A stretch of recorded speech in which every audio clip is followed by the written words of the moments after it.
Hello, livestock friends, and welcome to this edition of Before the Bid. This is a podcast dedicated to the livestock sales industry where we go behind the scenes of the operation and speak straight to the sellers. We discuss topics about the important aspects of their operation, location, the people behind the prep work, and talk about some of the animals that will be offered to you, the prospective buyers. Hopefully, you've got your sale catalog close by. You might have to go look through that pile on your desk. But if not, then you're probably like me and driving down the road or busy with chores around the farm. And that's okay too. Wherever you are and whatever you're doing, I hope you enjoy this segment of Before the Bid. I'm your host, Andy Howell. Welcome, livestock friends, to this edition of Before the Bid, and on this one, we're going out to Ramsey, Illinois, and we're going to talk about some Charolais cattle, and talking to a fellow ag teacher. We've been talking here before we got started, and talking about some of the good and bad about ag teaching, and some of the events coming up, and things like that, so interested to talk to this guy, and excited to talk to Doug Thurnau, and he has the Pursuit of Happiness sale here that's going to be on SC Sales, and that is going to be on October 13th, and I got some really nice Charolais cattle here to talk with Doug. And Doug, I want to welcome you to the podcast, and we got through another day of ag teaching here, and ready to go again tomorrow, right? Yeah. So I guess I got to go tomorrow. You get to stay home, is that right? Yeah, unfortunately, the two little boys we have at home, one's almost 3, one's almost 1, and we got a little RSE we're working through on those two. And so tomorrow's the substitute. Today was all about trying to get those kids ready and making sure they understand what they need to get done throughout the week while I may or may not be there. So it's going to be interesting when it comes to the torch time. So, oh boy. We'll go get her done. Everything will be fine. Right. Lighting that torch in a welding class, it's always interesting. Yeah, we showed the kids how to do that 3 different times and had them write it all out, and kids are just nervous as can be, you know. Right. It's going to pop. And so I made that thing pop today, and a couple of those kids jumped. I'm like, I see, guys, I didn't jump back now. You got to hold on tight. Right. You can get through. And then that also leads, as ag teachers, we get off onto life lessons very easily. At least I do. And, no different than in life. Sometimes you get a knuckleball and you got to hold on for dear life and see if you can still get that thing for a hit. Right. Oh, it's interesting. One thing's for sure, no day, no hour is the same in an ag teacher's life. You're exactly right. You are exactly right. Some of them go great, and some of them you think it's going to go great, and man, that thing just hits the pits, doesn't it? Yeah, well, let's just restart this tomorrow. Right. Yeah, we got to go back 3 days and start all over again sometimes too. So, well, Doug, if you would, tell us about the boys, tell us about the family there, and introduce them for us. Got very, very lucky as some individuals I know used to work at a sale barn for a couple of years, took a 2-year break from teaching, and my bosses there used to joke around all the time about how I married up, and they're exactly right. I married a redheaded Sicilian divorce lawyer. Uh-huh. Yes, for those of you listening, wow. I have to be an excellent boy, and I try to be an excellent boy at all times. I laugh. I tell my wife that all the time. She just laughs at me. And she's blessed me with 2 gorgeous boys, one a redhead, one a little blondie. Uh-huh. And so the 3-year-old, and we've got some things we're working on with him. Then, of course, coming 3-year-old. And then, of course, the younger one's coming 1 here really soon. And just this weekend took his first steps. So got 3 steps out of him, got up to 5 by Sunday. And so exciting times, but that also means busy times. We all know how that goes. It's, whew. Oh, you want them to walk so bad, and then when they do, it's like, whoa, hang on. Yeah, slow down. Come back here. Hey, just cuddle with me on the couch for a bit.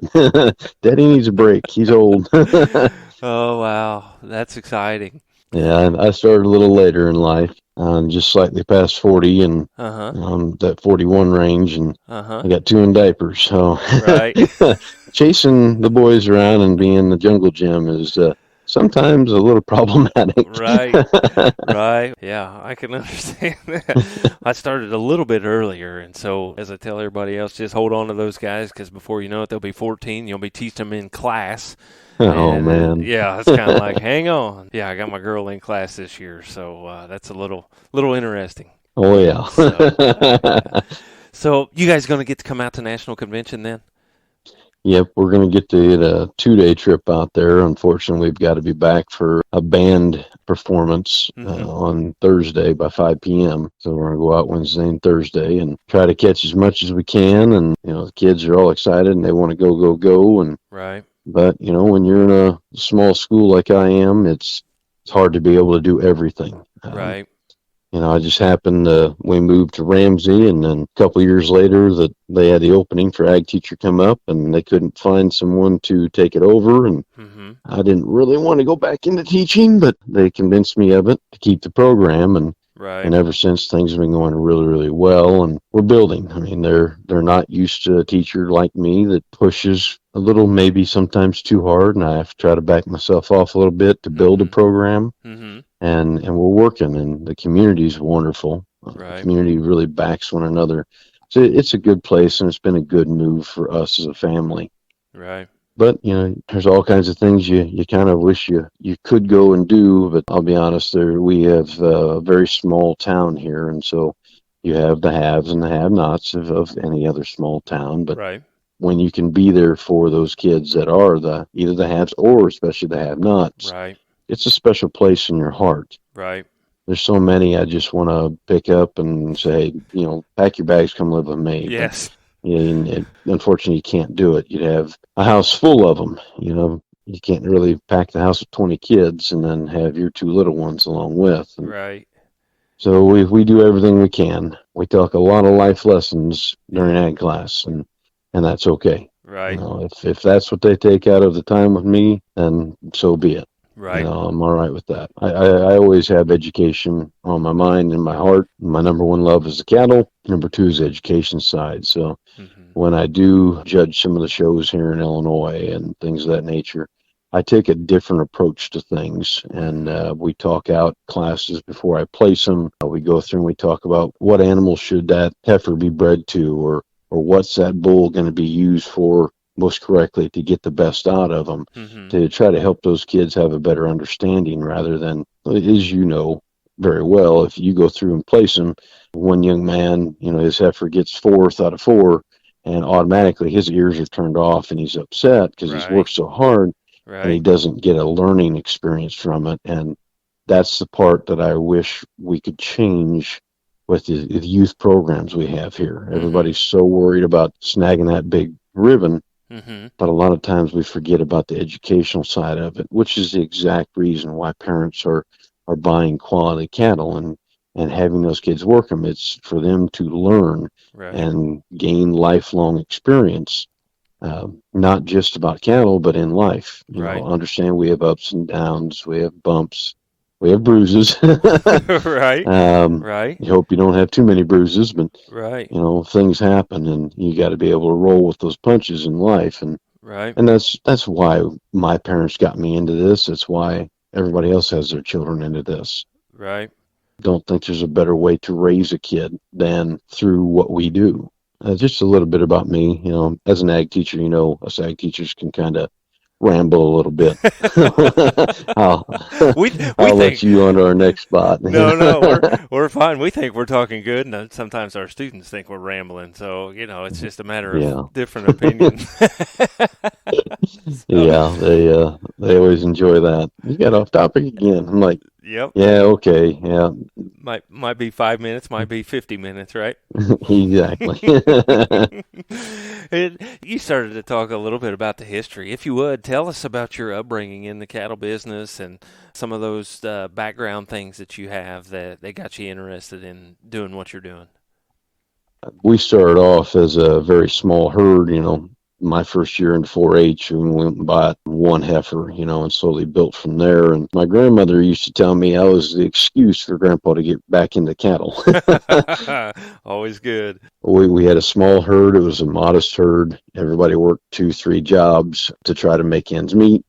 So we started off on the lower end of things, and I learned a lot. And when you're starting off, being the foundation of shows when you're a kid, you can either let it harden your heart or you can allow it to sharpen your wheels in your brain. Right. And so after a little bit, I finally got the idea that, you know what, I just need to start watching and learning Mm-hmm. and listening. Mm-hmm. And as I did, I started picking up little things here and there and how to get better. And, when you run across a Nick Overpack and so many different people that you run across, and anytime they're talking, boy, you shut up and listen, Right. Right. and you try to get as much knowledge as you can. And it's taken a lot of years to build that.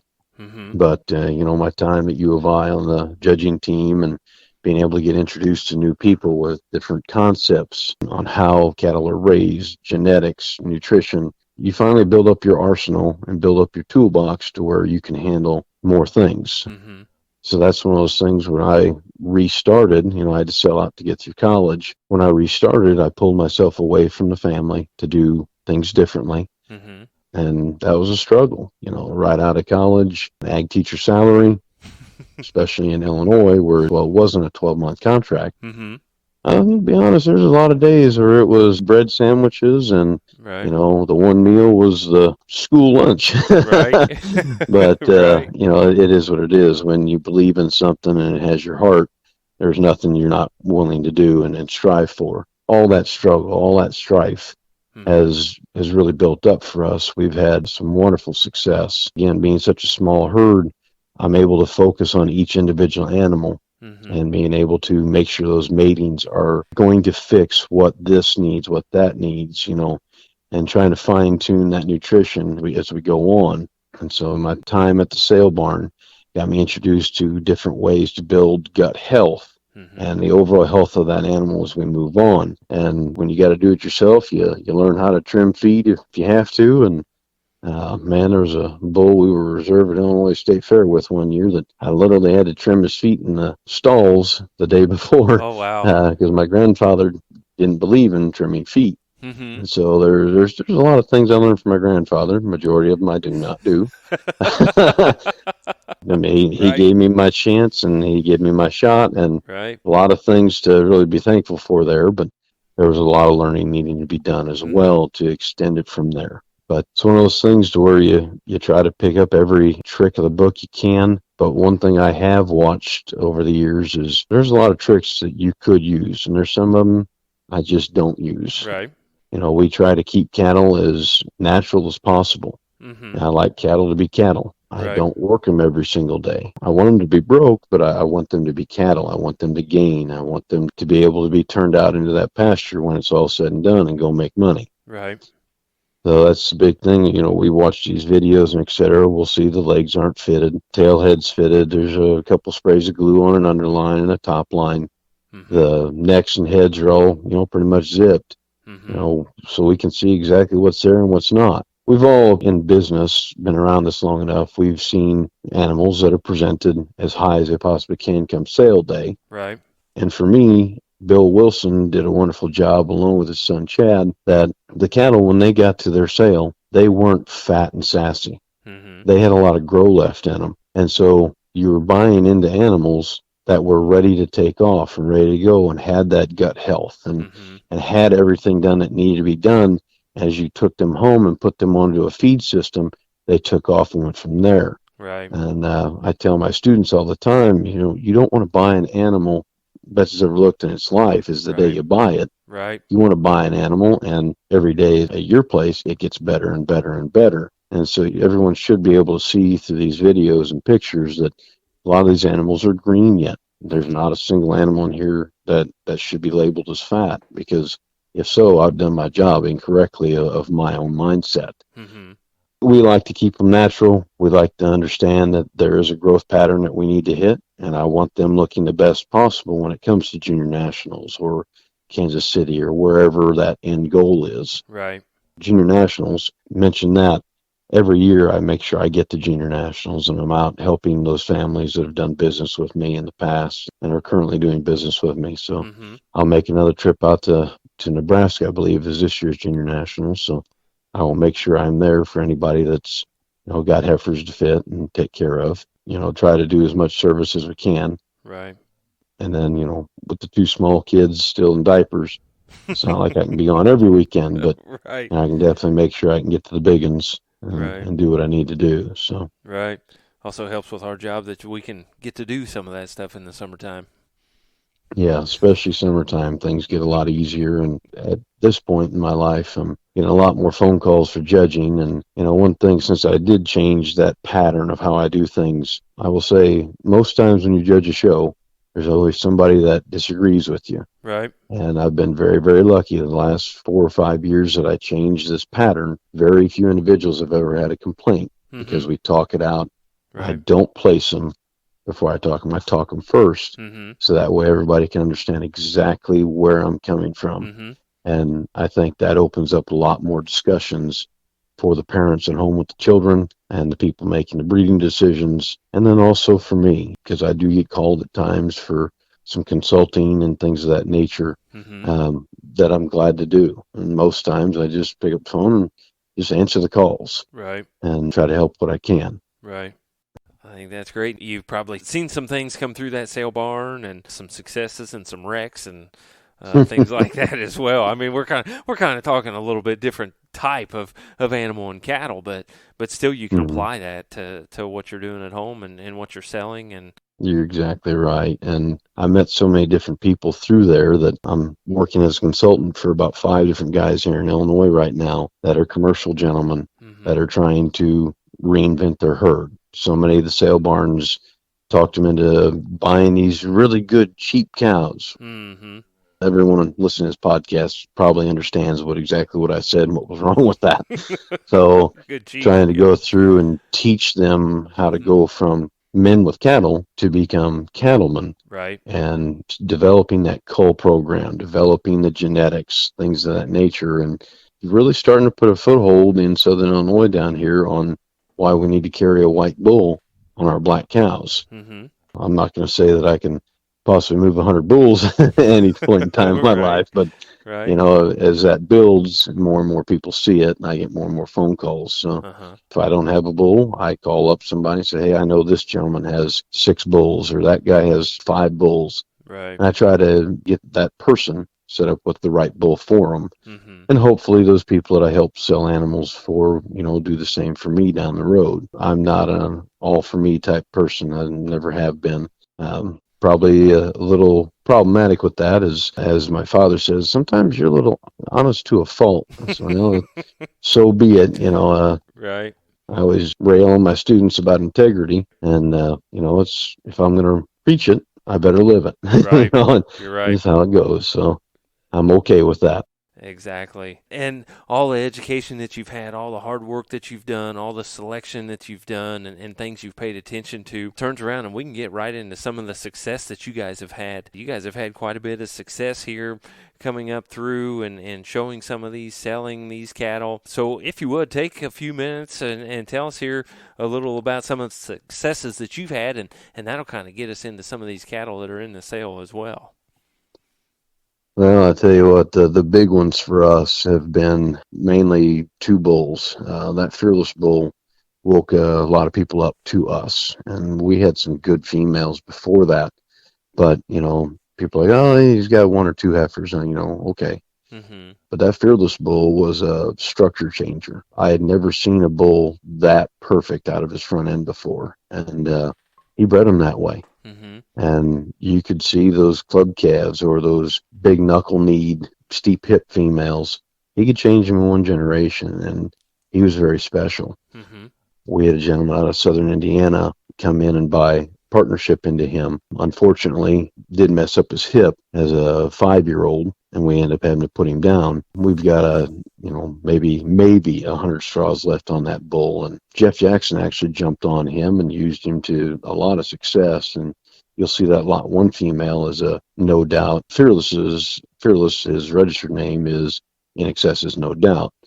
So you'll see that lot 1, her mother is a daughter of the Fearless bull himself. Just Jeff had a tremendous flush down there that reverse sorted, and he sold for really good money. One of those females was top 5 in Illinois Junior Show. You guys have paid attention to the Illinois Junior Show, but man almighty, you come out of that semi-breed, the Maine breed, the Angus breed, and the Hereford breed, and oh yeah, some of those girls are worth well over 60 grand. And you're probably still talking about females that didn't even get out of their own class. Right. And to have a white do that in Illinois and to be in that top 5 is very, very special. Mm-hmm. But that Fearless Bull woke people up to us. The Christopher Bull was, every once in a while you got to have some luck. And I had bought some embryos out of the Creek Cut Greta cow, which I loved to death as a performance female. Happened to be out of Diablo, and I knew he made good females, maybe not super pretty, but really good, solid females. We got 2 of those 3 to stick, and I saw 1 pregnant recip. Of course, that was the only heifer of the flush. And then I had the bull, and I kept looking at bull calf. Man, I love that. I really like that muscle pattern. Maybe I'll just keep him back and take him to county fair around here. He wins the county fair, no big deal. Go to state fair, he ends up reserve there. I'm like, he's a nice bull calf. Mm-hmm. Get to Kansas City and we go in that classic and end up finishing in the top 5. And I'm looking around going, oh, maybe I got something here. And we get to the next day and we smoked that division. I mean, just smoked it. Mm-hmm. And I'm just looking around going, oh my. What? Wait a minute. So we get him to Denver. Unfortunately, our entries get lost to Fort Worth, which was the national show that year. Uh-huh. Get him to Denver, and he wins that thing. Mm-hmm. And so, guy with 10 to 12 cows winning Denver, that's a special deal. Right. And man, I love that bull. He has done so many amazing things for us. Just this year, I mean, you look at least 3 heifers down in Texas. Come from Kevin Doonan and David Skeens, and multiple people are showing down there, and man, they are just wiping up those big trophies. Mm-hmm. One of those females was top 5 at Heart of Texas just Saturday, and then turn around the very next day, a different St. Christopher wins the Charolais breed. Oh wow! That bull, he does not have a bad one. Mm-hmm. He doesn't, and it's so weird when you find one like that. Because he's not producing sale-born calves. Right. Every one of them, Right. whether it's a bull or a heifer, is going to be a sellable animal. Mm-hmm. And as we get further and further along, and people start breeding him to the higher and higher quality, I think that bull is going to become a mainstay. Mm-hmm. He's 6 years old already, Mm-hmm.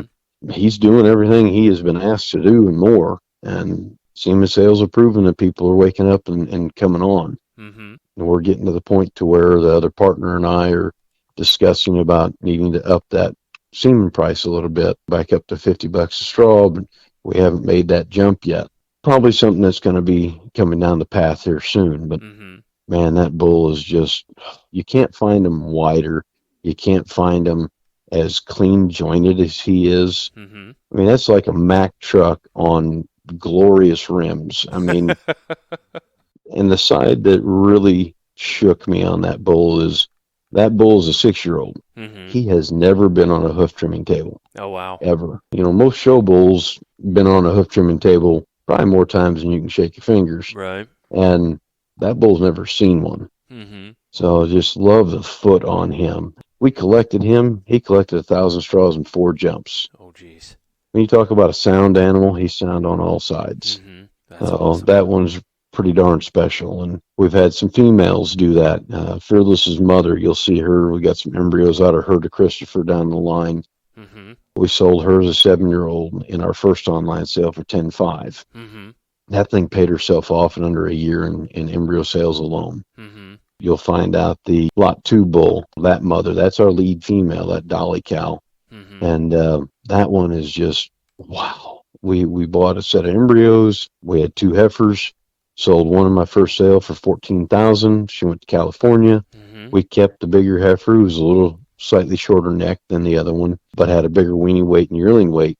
And you're going to see why. We're going to be flushing her to St. Christopher here, pulling ovocytes on the 12th, the day before the sale. Mm-hmm. So we're going to do a reverse sort there. And we love that cow. We think she is our mainstay future. Mm-hmm.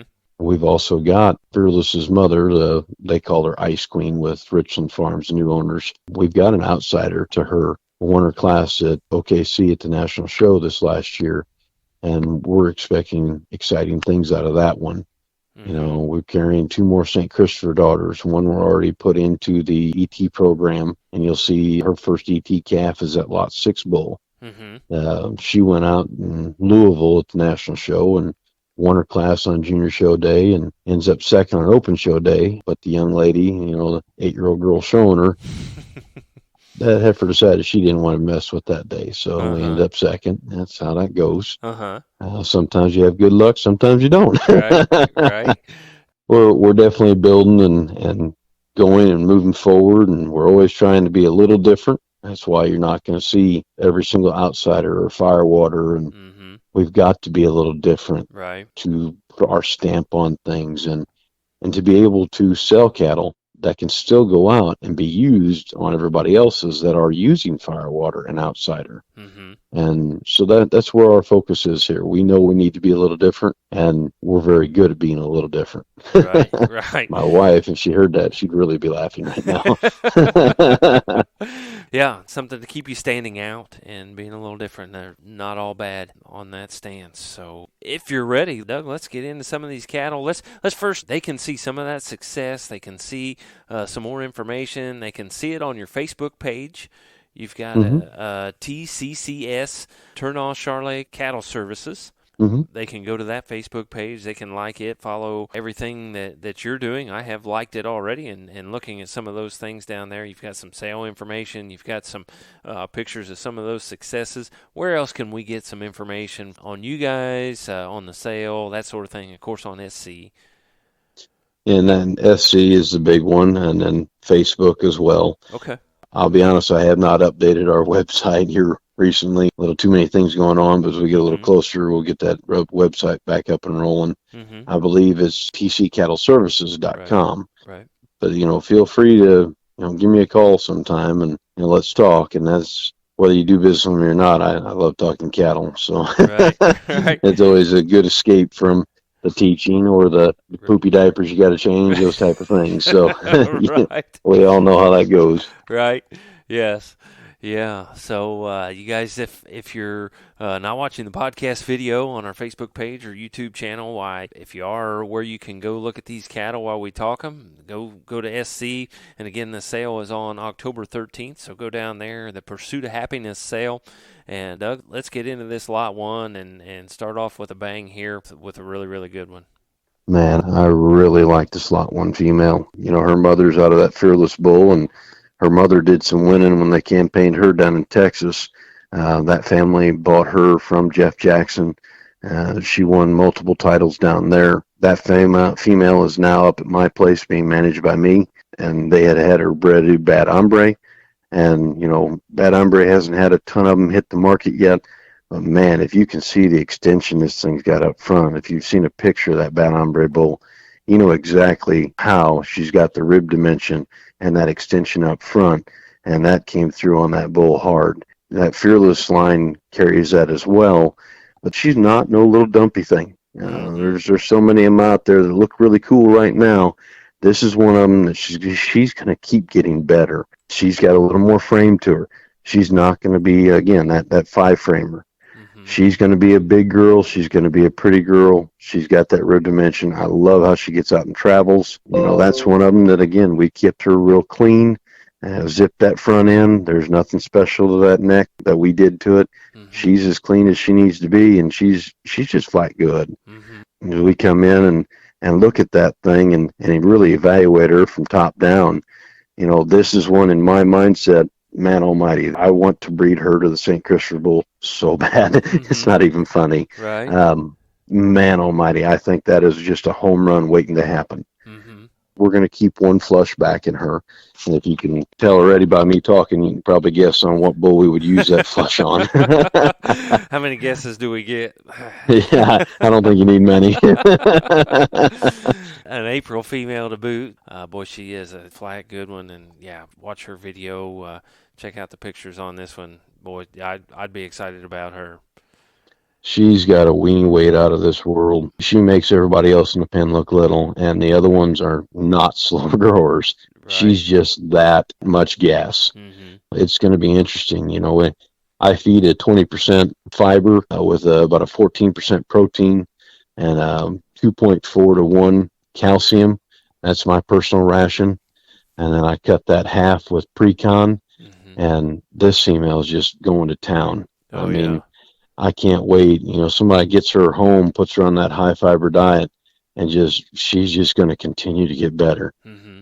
That's one that, man, it's hard to see her go because she's a family favorite. Right. When you walk up to take a look at them or go out there with a feed bucket, she wants her back rubs. Mm-hmm. She's the one that you got a little kid that wants to go show, wants to have some fun, wants to have a pet along with an excellent production female later on. Mm-hmm. That's a female you want to grab a hold of. Right. I don't know where you go wrong there. Right.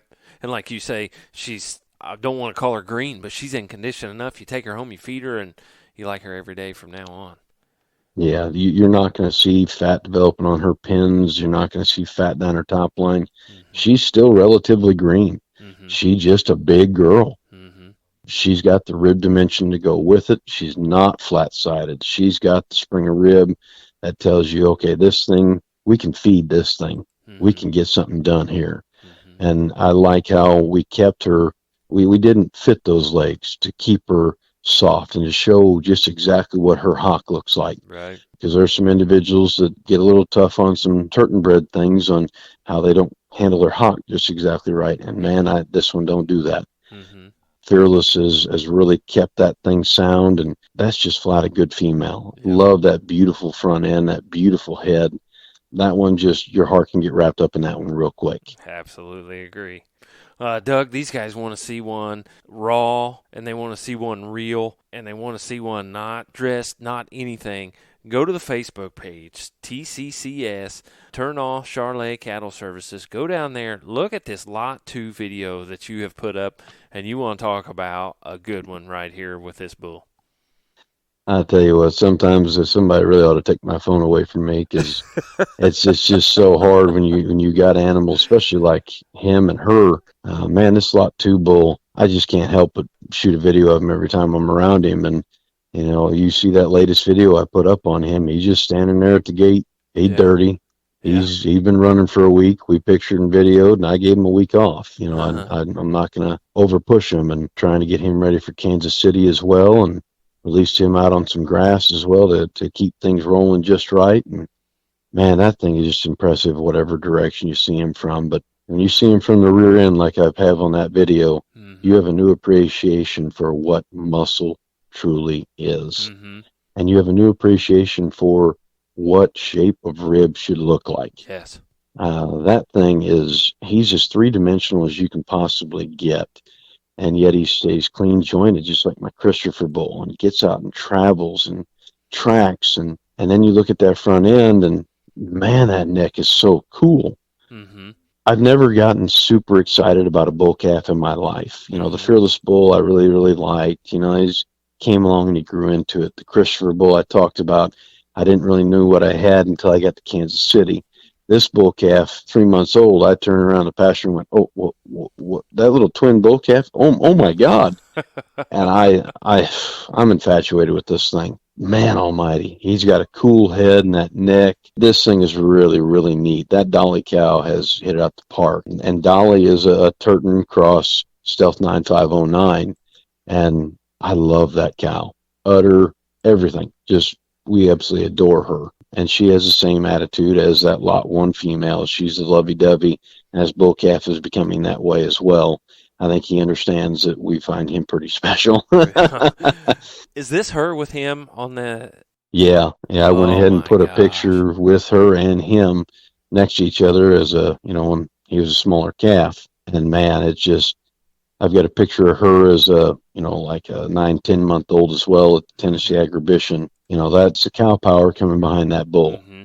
We just believe in him so much. Man, that's why we're only selling half interest in him. Mm-hmm. Half interest, full possession, goes to the buyer. Mm-hmm. We're going to be a partner with you on him. Mm-hmm. Man almighty, that thing, I can't wait to see what he does at Kansas City. Right. I went ahead and I put him into the Bull Classic. So one of those deals where $250 entry. And if you win that thing, there's $5,000. If you're second or third, you get your money back. Mm-hmm. But the advertising alone from that really helps. And I know there are some individuals that I've talked to already on this bull. And they're like, well, he's not a semen selling bull. Mm-hmm. No, and I kind of like that. We need something different in this industry and in this breed. and he's got a little bit of this and a little bit of that. He's smooth poled. He's so good in so many areas. And we really believe this thing is going to be our next step. Him on the St. Christopher Daughters, I think could be just beyond a home run. Mm-hmm. I'm just so super excited about him. Absolutely would be too.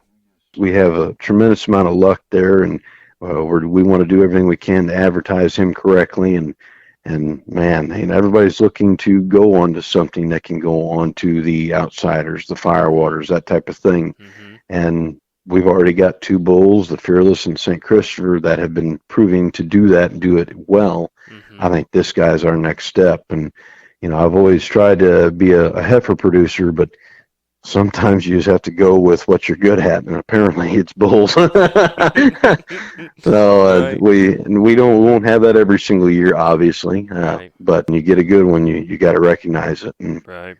that one gets my heart beating pretty quick. I can understand why. Absolutely. We better go on to the lot 3, though. We got a St. Christopher right here as the lot 3. The lot 3 female, and the picture is a little off. That picture does not show her, so please look at the video. That video, she is much more extended necked and cleaner necked than it shows in the picture. That is simply a complete female. She's got enough rib dimension. She's still extremely green. She's really good at the ground. You got to love that level hip. That thing's just got so many good things. And if you've seen what these Christophers do, you'll know the St. Christophers only get better. Mm-hmm. They do not get worse. They get better every single day. And it's going to be really neat to see her back as a yearling, because she's going to look different and she's going to be something to play with. That's a neat one. Mm-hmm. We've got her out of Texas. The Skeens brought her up to us to be able to put through the sale. And man, I really enjoy this one and how she's designed. And I think somebody is going to be able to finish halter breaking her a little bit, because I've had very little time halter breaking this one. Mm-hmm. Finish halter breaking her a little bit, and I think you're going to have a whale of a female. Again, she's going to get better every day. I don't think you have to shy away from one in a heartbeat. Yeah, I know the picture, being a very, very picky person myself, Mm-hmm.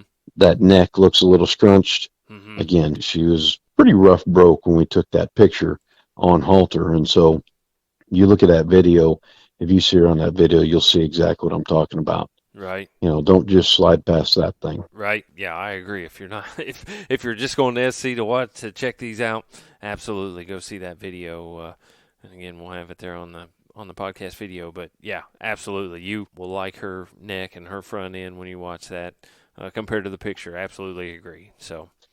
The big thing on that heifer is we see so many females through the show ring that are, they're powerful, or they're big ribbed, or they're fancy necked, or Mm-hmm. that type of thing. And it's really hard when you start to really get to the national shows. Those guys are looking for the complete female, Mm-hmm. the one that's got it all. And Right. and this one checks off almost all those boxes. Mm-hmm. So that completeness, that soundness, will get you further than having that big haired one. Right. And we've seen that with, the Kevin Doonan heifer Mm-hmm. out at Junior Nationals, wins her class, and just super complete. That thing is, and she's not the tallest, she's not the widest, but she's just so complete. And that thing, if you get to take a look at what he's got, is that Smart Chick daughter out of Christopher. And that's what Christopher does. Mm-hmm. Christopher doing Christopher things. He makes them complete. He makes them good. Mm-hmm. Right. Absolutely. Let's go on to the lot 4. We got a May heifer here, just a young one here, but she's got a little track record there in the family. Yeah, those 2 May heifers. There's 2 full sibs in here, lot 4 and lot 7. I'll be honest, I was sitting at a sale, and those embryos went too cheap, Mm-hmm. and I got a hold of them, and we got 2 heifers out of that set of 3, and this one here is the fancier necked. Super cool. This thing, I swear, was born with show hair. As you see the picture in the video, understand I body clipped her at least 3 times before she got pictured. Mm-hmm. She had 8 inches of hair through the summer. That thing was shag. Mm-hmm. So I really didn't know what I had until we got her into the barn and you started weed whacking that down. Right. And that thing is just super cool. And you cannot get greener than what she and her sister are. They came off of those cows and got shipped all the way here from Virginia. and they're just super, super green. Every day they get better. And that one, I think, has got a stage presence. If you look at that front end and you look at that style and balance, and I mean, this one, if you like style and balance and hair, you want to play in that clubby deal, you want to play in the purebred deal, this one can do either one of those things. Mm-hmm. I think this one somebody can get a hold of and do a lot with. And you get into that summer division, a summer division that breaks you away from some of those big time Marches and Aprils, Mm-hmm. you know, where you're not running in division with the lot one heifer. You're running in your own division. Mm-hmm. I think this thing can do some damage. I think somebody wants to have a little fun with some hair, and as you can tell, we didn't fit her legs either. Right. And if we would have, she looked like she had tree trunks. Right. I mean, she's got hair to boot. Mm-hmm. This one, we keep her on that fiber diet and keep her rolling, and she's going to be something really, really neat to deal with all summer long. Right. Absolutely agree. And like you talk, some of the other ones, you got to start at the ground. Look at this sucker. Look at her reach and stretch and put that back foot down where her front one leaves.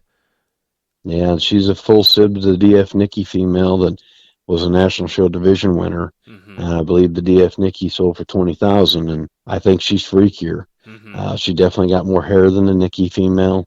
That thing is just, she's just so raw and ready right now to go rock it out. Bring her home, throw her on feed, and she's going to get there. Right.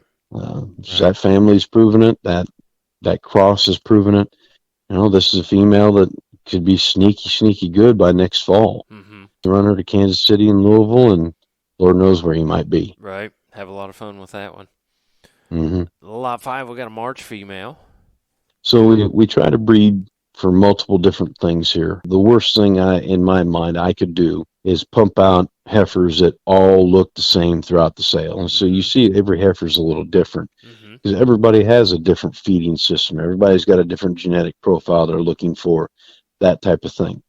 This is a female that if you have a family that is wanting to do some showing, this thing's got the hip to do it. She's extremely level. She looks darn near the same as her mother, the Wins Impressive donor. And she's got that backing of the Cool Rep bull. You can't get much more consistent in this breed than the Cool Rep bull. And for those that have done business with us in the past, I mean, Caitlin Smith can tell you what the Wins Impressive daughters do. Mm-hmm. She loves them. You can go up to Kelly Keister in Northern Illinois. Again, they're sold on what the Wins Impressive donor did for us. Quite easily, that Wins Impressive donor was our highest retailing donor of the entire group. Mm-hmm. You know, that cow is just flat good. This one here, yes, she's got a little dewlap underneath that chin. Other than that, that's an extremely clean neck. She's good neck there. I wouldn't call her super long, but she's got plenty of neck, and that thing's powerful. Love the foot and bone there. Love the hock and the hip design. I think that one you take home, you're going to have a good time showing her. But when you go out and put her in the pasture, that's when she's going to make you money. Mm-hmm. And that's where we need for these junior kids. I don't want to sell a junior kid a heifer that's just going to be a show heifer. Right. I want that thing to be able to go out and produce for them as well. Because we're talking about those kids building something for college or after college, or being able to have some income generating females that are going to not just be a show heifer, and that female's going to do that. Yes, feminine. Cowie enough. She's a really nice one. Got another bull here in the lot 6. Got an insider. Yeah, we used insider. We're trying to play around with what bull's going to land on the St. Christopher daughters, just right. And so that St. Lydia is the female that we actually flushed her before we ever bred her. She won her class at Louisville at the national show and the junior show, and was second in the open show the next day because of some attitude issues. Man, there's not a female that I've ever seen with more rib and dimension and sheer mass than his mother. And this bull picked that up. And that insider bull didn't take anything away from him one bit. Mm-hmm. She's long and extended neck, just like the bull is. Insider, obviously, freak necked, has really done a really good job. The best way to see that bull is on that video to see what he truly is, because he is much better in person than he comes off on any still photo at any point in time. Whether that's me out here in the barn on a cell phone or anywhere else, that bull is so much better in person. I think the only reason I'm not jumping on him going, hey, there's our future, is we've got that lot 2 bull. And I'll tell you what, these are two really good bulls. Just Saturday, we weighed this guy, and he weighed 780. Mm-hmm. I mean, that is a hell of a weight. The Lot 2 bull weighed 680. I mean, those two boys are just getting it done. Mm-hmm. This young man here, this one, he's got a ton of hair. Unfortunately, kind of lost some of it right before picture day. This guy's got the hair and the rib and dimension. I think he's going to be one of those that goes out and breeds better than you could possibly imagine. Mm-hmm. If you want to look for a comparison in a bull like that, if you look at the Absolute bull is super extended neck, big, huge bellied, level hipped, and he's breeding so well for Jason Littleton down in Texas. And when we got two of his daughters in the sale here, and this thing I think is designed quite a bit like that bull. I mean, yeah, he doesn't have a tiny little birth weight. He needs to go on cows, but he does not have a cow killer weight. The recip that he's out of was a 10-year-old tiny little, I think like 4.8 frame black Angus cow that I got out of the sale barn. She's nothing big, and she popped him out on her own. Not an issue. I didn't have to do anything but walk up, tag him, and weigh him, and that's the way I like it. Right. Exactly. Yeah. So I'm not really worried about this boy as he moves forward. But if you're looking at something that is going to produce well and is going to produce pounds, this boy's going to do that. He's going to have plenty of style, and he's going to have plenty of flash. Absolutely. A lot of guys have been following him on my pictures since he was a little calf on Facebook. Right. This is one of them that I've had multiple people try to buy him before the sale. And I said, guys, I'd rather just put him through the sale. If you're interested, bid. If you're not, so be it. Right. But I'd rather put him to the sale to show what these females are doing, what that St. Lydia donor is doing for us. Right. And that's the big thing here is we don't sell a ton before the sale. We'd rather put them through the sale. Right. Everybody's got a chance at them. Get on their bid and get it sorted out that way because we don't like to play the other games. Right. So that's one of those things to where we want to be able to really shine and show off on the sale day. And so, I mean, that's why he's here. Right. Because if you can't find an appreciation for a fast-growing, big power bull, I don't know what to tell you. Right. I agree. Yeah. And you're going to keep a third interest in him as well. Yep. Okay. Yep. I'm going to keep a third interest in him because I think that guy is going to breed amazingly. And the reason we're keeping a third interest is mainly for splitting that semen down the road if he does take off. Right now, he's related to a lot of the things we have, a lot of the St. Christophers. So until we find that other realm that we step into with some of our females, we don't really have an immediate use for him right now. But as we go down and start to build our female battery, I think he's one that we could very well use back here in this own herd. Right. So that's why we're keeping a 1/3 interest on him. Makes perfect sense. The Lot 7, again, the full sister to the Lot 4 female. Yep, and this one is as yak haired as her sister. I mean, again, I think this one I had to body clip 4 times. Hair is not as broke as the sister. The Lot 4 heifer, I swear to God, she was born with show broke hair. The Lot 7 sister, a little different. But that hair is working just fine. I think her best shot is in the video again. In the picture, she looks like she's standing a little off. She's maybe not as freak-necked as her sister, but she does have a little more frame to her. So that is one of them that maybe if you evaluate her like I do, maybe she's not the better show heifer, but she's a female that a young family could get a hold of, and she's got the track record, she's got the family, she's got the genetics. Take that thing home, breed her to St. Christopher, and I bet that calf would be twice as good as she is in a heartbeat. But I really think this female is a good investment female. If I didn't think she was of quality, she wouldn't be in the sale. She'd be going through a sale barn.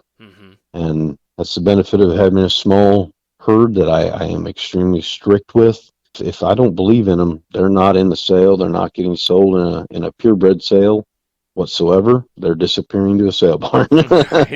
Right. And thank goodness I am extremely lucky. I think I've sold 1 bull calf that way in the last 6 years. Oh, wow.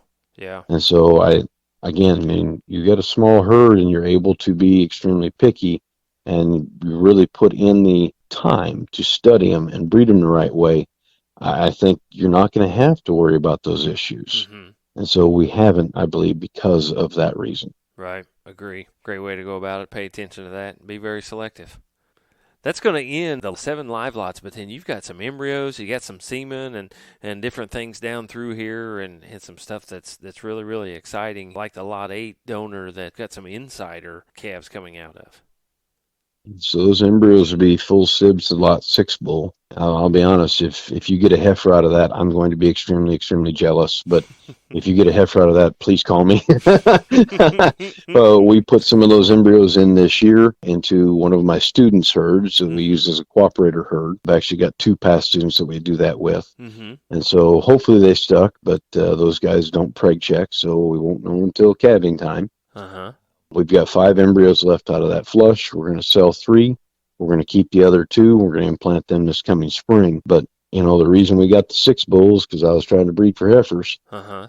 That 6 bull is a good bull. Man almighty, you just think of what a heifer could look like out of that. Mm-hmm. With that kind of mass and power, rib and dimension. I mean, you can kind of see her neck and just the stage presence that heifer had. That thing, I think, has the chance of producing you a female that's going to sell like wildfire. Mm-hmm. Insider's done amazing on the heifers that he's produced.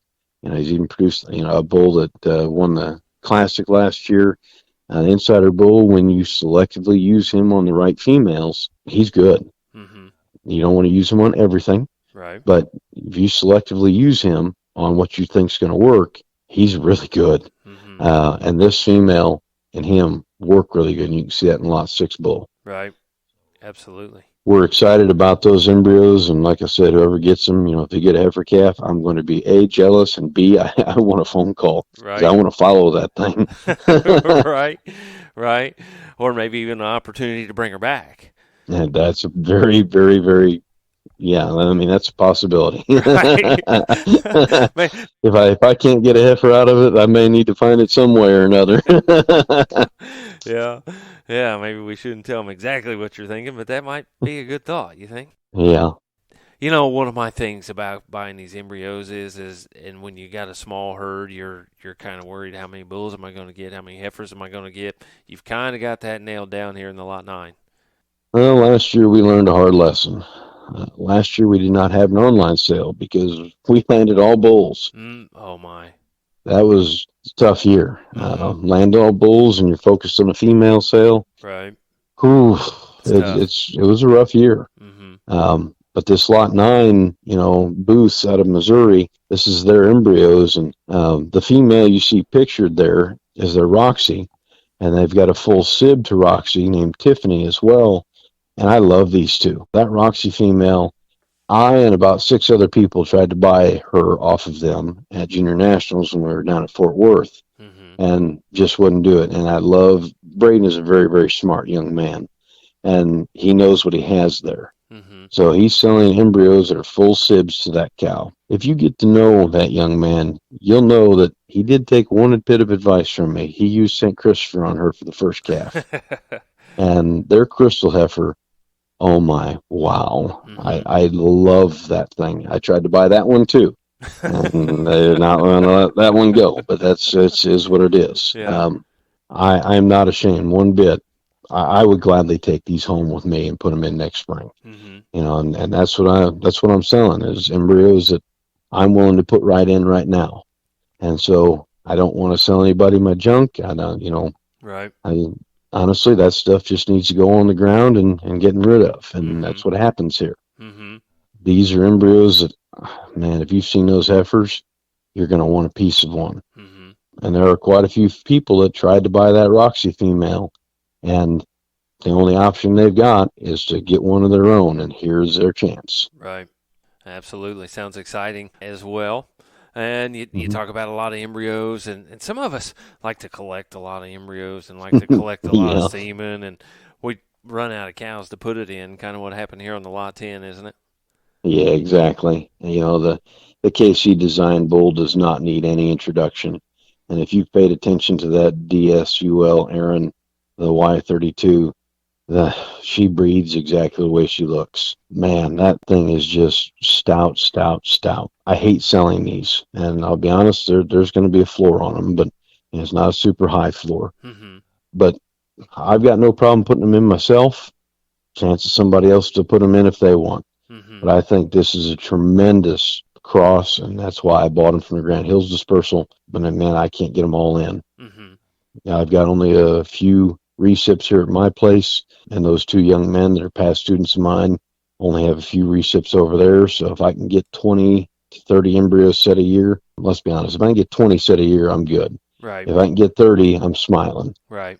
It's one of those things I've got to draw a line somewhere, and I'd hate to see them just sit in my tank. Mm-hmm. So those are embryos that need to get used, need to get put in. I mean, we all know what that cross can go out and perform and do. Mm-hmm. Right.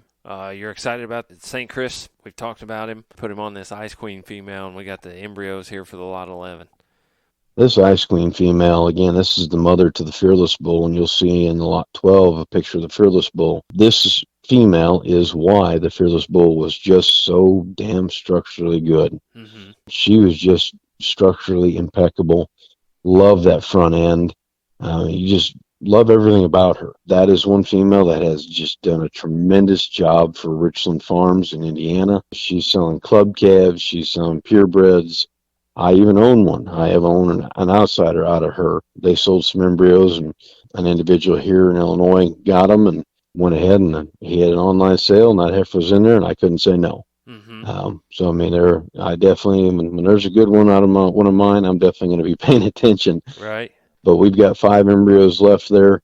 We're going to put 2 in. We're going to sell 3. We put some of those in this spring.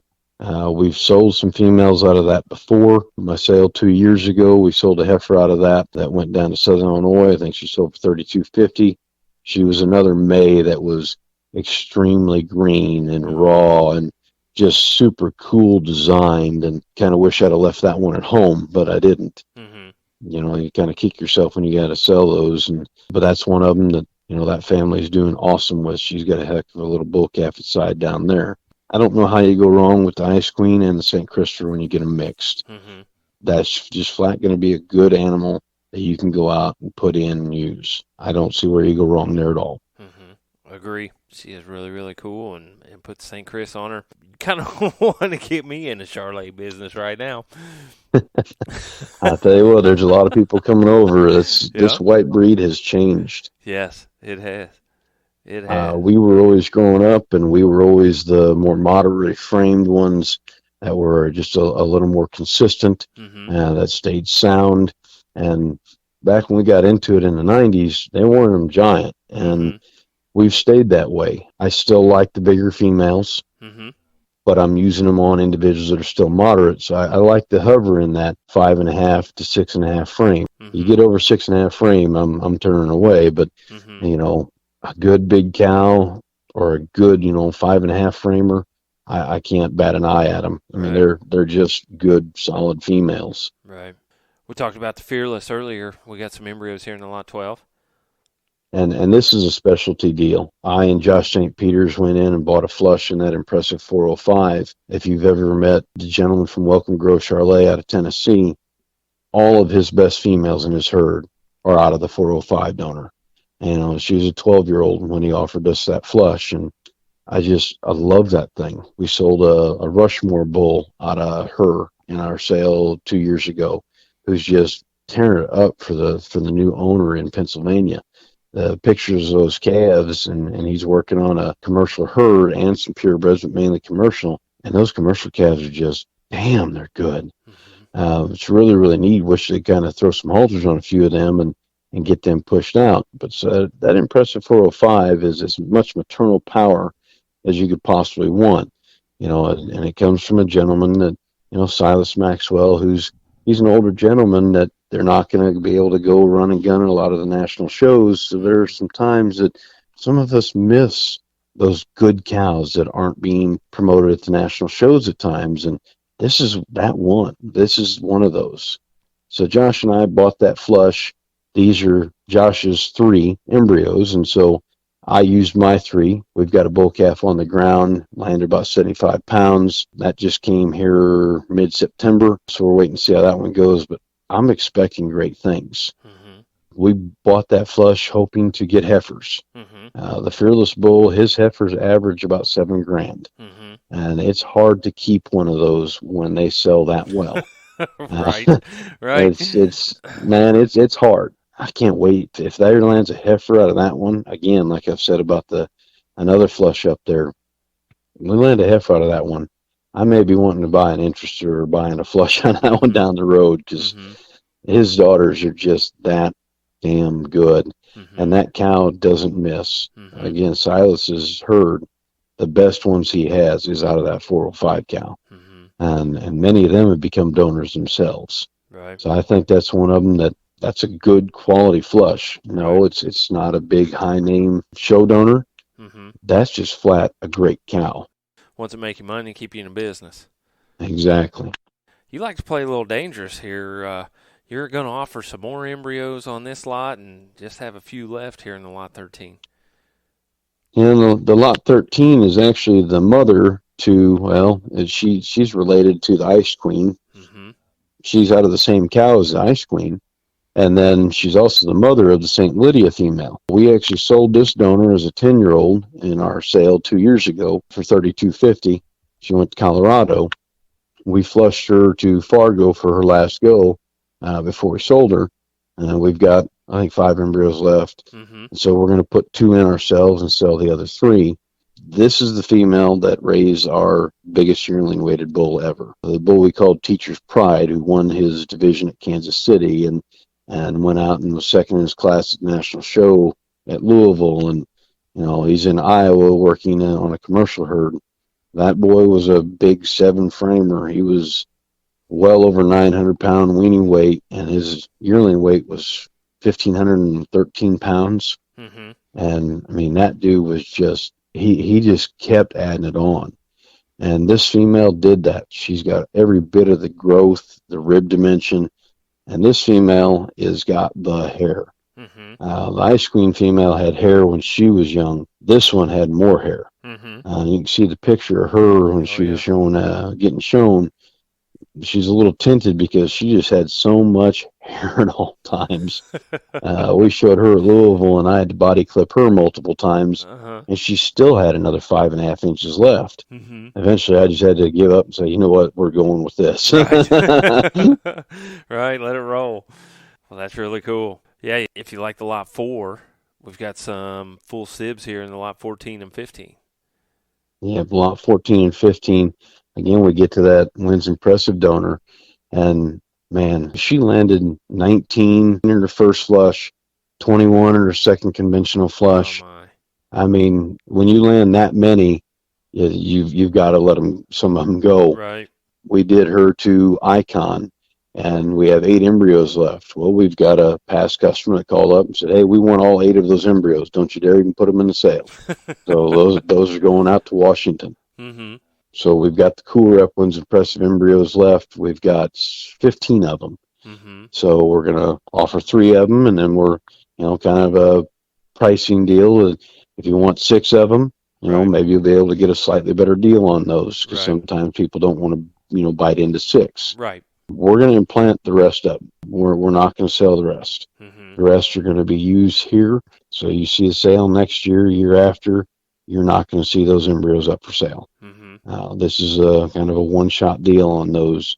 If you're interested in that, again, that Cool Rep bull he's flat consistent. He's the one that's hired Bells and Whistles, and there's so many. That Bells and Whistles bull was a $105,000 half-interest selling bull as a yearling, and you know what he's done in the purebred breed. Right. So you get into that wins impressive donor, and I just don't know how you can really go wrong there with that cross. I mean, if you're an individual looking for making that future donor, she can make you a future donor. I think that is a very big possibility. Get in, hang on, put your seatbelt on, right? Yeah, get in and grow them out, and see if you can't hit that genie in the bottle, because I think that one could do so. Right, absolutely agree. And let's be honest, if you land a bull calf on that, you see what the lot 4 heifer is, turn that thing into a bull, and you've got a very highly marketable bull. Right. Do we need to talk about the lot 16 and 17, the semen? I don't know that we really have to talk about that Christopher Bull. If I'll be honest, if you guys have not seen what he's doing, and you're purposely not looking, Uh-huh. and you really need to change your mindset and take a look at what he's doing. Mm-hmm. That other half owner of him took him down, and he's not AIing this coming year. Mm-hmm. He's going to implant half the herd with embryos, and he's releasing that bull on everything. And he released that bull on everything this past year. Mm-hmm. And you see those heifers winning those state shows in Texas straight out of his females that he's running that bull on. Mm-hmm. And I just don't know how you get any better than what he's done. Mm-hmm. And you're going to offer them lots of 5 and one with a lot of 10. Mm-hmm. So kind of however many you want on that. And keep in mind with that, that semen is going to be going up here in the future. Right now, it's selling at $30 a straw with a $35 signing certificate on the side. Mm-hmm. You need to foresee that probably going up to $50 in the future. Mm-hmm. I'm assuming by 2022, Mm-hmm. but I'm not sure exactly when he and I are going to get that taken care of. But that price is probably going to be going up. Mm-hmm. Okay, something to think about and look out for. You just can't argue the history that he's had and what he's been doing. Yeah. The lot 18, we're talking about the Fearless again. We got some semen on him. Yep, we're getting down to the nitty gritty of we're only going to let a little bit go at a time, and we've been selling it at $40. And the individuals that have seen what he does and sees that he's such a structure changer and have seen the heifers out of him, $40 a pop, they don't bat an eye. Mm-hmm. And I'm pretty sure if I told them it was going to cost them $70, they wouldn't bat an eye either. Right. Because they know what he's done. Mm-hmm. And so that is one of them that I'll be completely honest. If you use the Fearless Bull, do yourself a favor. AI them. Make sure they're popped out on the ground just fine, which he will. Super Cavities, we use him on heifers. Don't look at them until they're about 6 months old. Right. Because I have had quite a few people call me and go, Doug, I don't like this heifer calf, So you know what? I'll tell you what. I'll buy her from you today, $1,500. Mm-hmm. Oh, she's only 2 months old. So I'll tell you what. I'll buy her from you today for $1,500. Right. But the caveat is, when you wean her, you can't renege on that deal. You cannot go back on it. Right.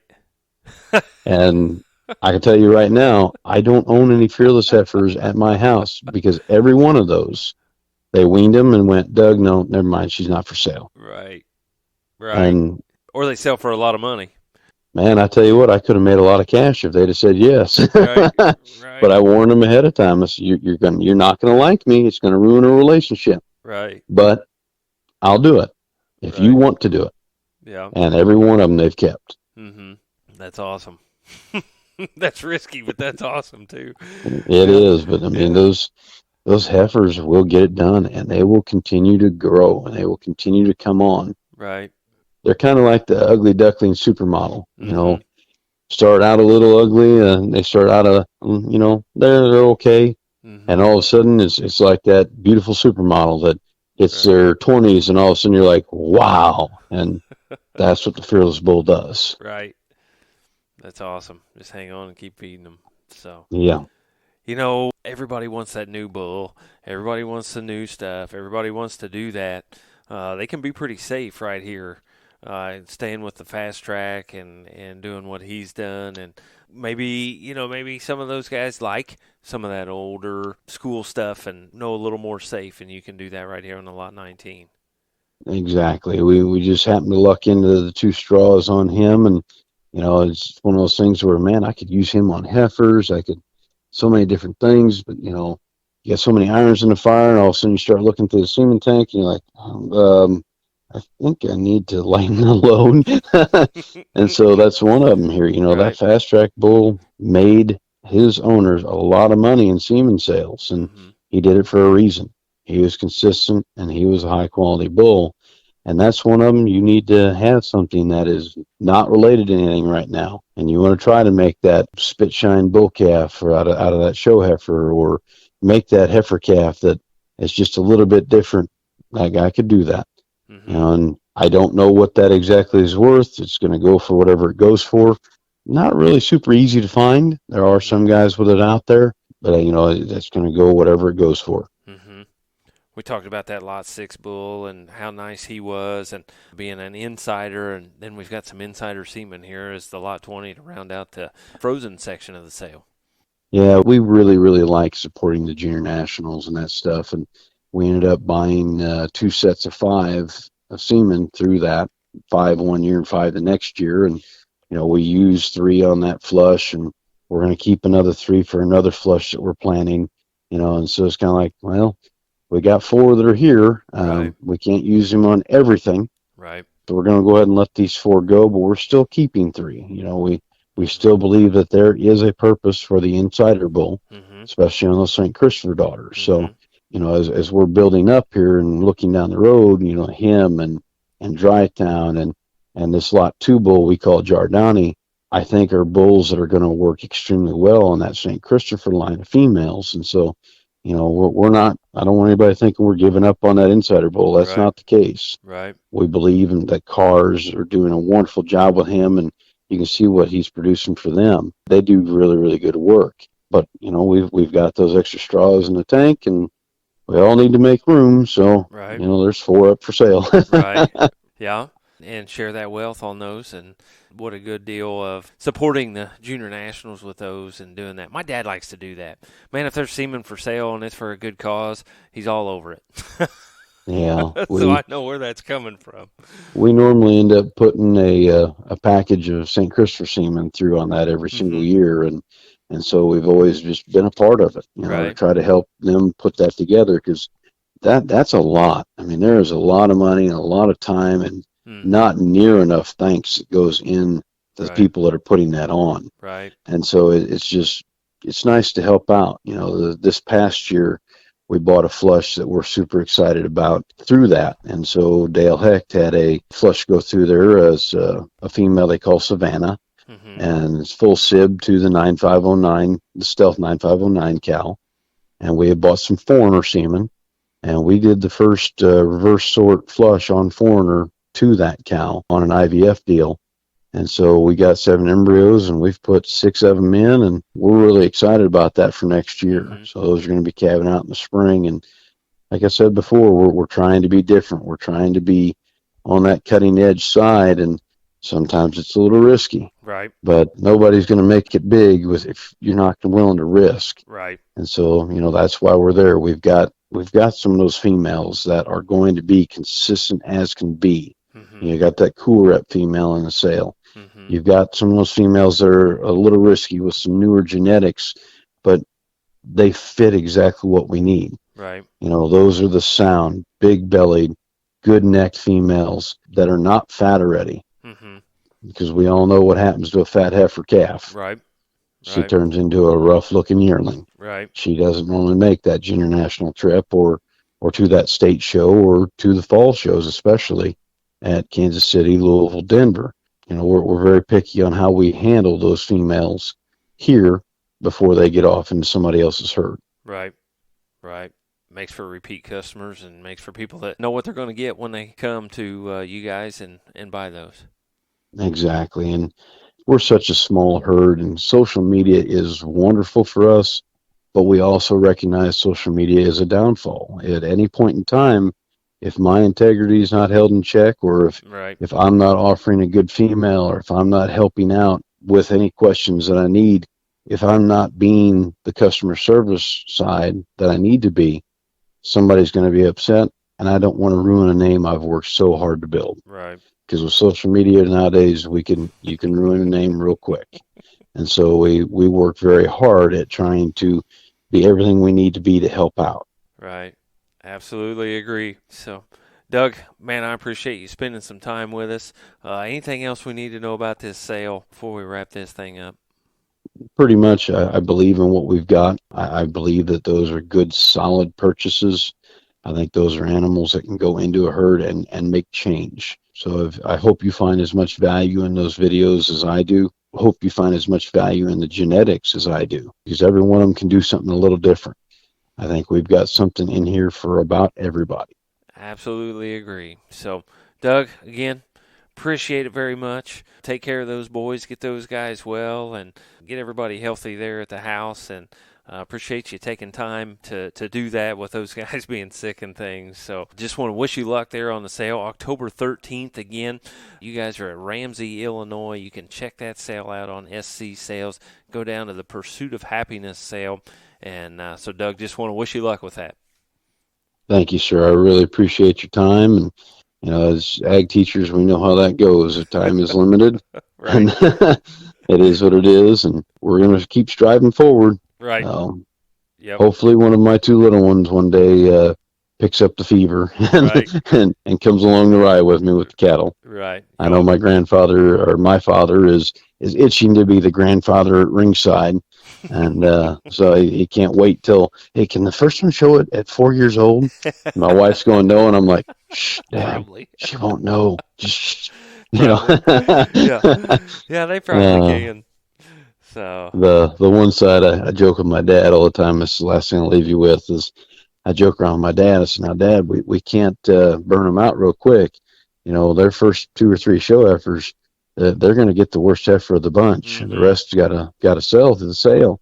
Oh man, you thought I'd have said something horrible to him. Yeah. Oh my Lord, he was so mad at me for about 6 months straight. Whew. I said, Dad, they'll get the nice heifers. They'll make pets out of them. They'll learn to love it and learn how to make them better. Right. Oh man, you'd have thought I'd have said they couldn't show any cows. Yeah. Oh boy. But again, like I said earlier, I'm all about education, and that goes for my own children as well. Right. Well, I think that's great. Give them something to work for, something to work towards. Absolutely agree with that. So, and I have a lot of appreciation for that thought. Well, Doug, again, appreciate it very much. Want to wish you luck on the sale, and want to thank you for talking with us. And we want to thank you for listening to another edition of Before the Bid podcast. Thank you for tuning in to this edition of Before the Bid.